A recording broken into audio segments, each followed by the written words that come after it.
Žiaci z 10 gymnázií Trnavského regiónu si v priestoroch Strednej športovej školy Jozefa Herdu zmerali sily v najväčšej československej dejepisnej olympiáde.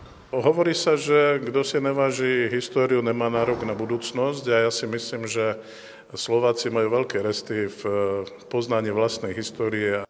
Skutočnosť, že olympiáda, takáto významná súťaž dejepisná sa organizuje už 3. rok na našej škole, na spojenej škole, je veľmi potešujúca, mňa osobne to veľmi teší. Tvoriť otázky pomáhajú osobnosti z politického života ako bývalý prezident Andrej Kiska, súčasná prezidentka Zuzana Čaputová či bývalý premiér Eduard Heger. Tento ročník je zameraný na európske dejiny rokov 1975 až 2000, teda od Helsinskej konferencie až po koniec milénia.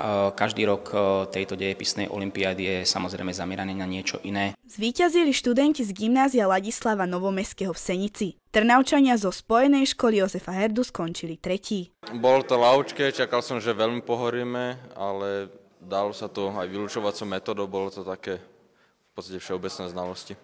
Samotná téma 75. až 2000 rok je mi veľmi blízka, nakoľko je to studená vojna. Sám sa o toto obdobie veľmi zaujímam, skorej z toho politického alebo vojenského hľadiska, takže si myslím, že mi téma sadla. Finále dejepisnej olympiády bude na konci novembra v Českom Chebe. Týma Trpišková, Mestská televízia Trnava.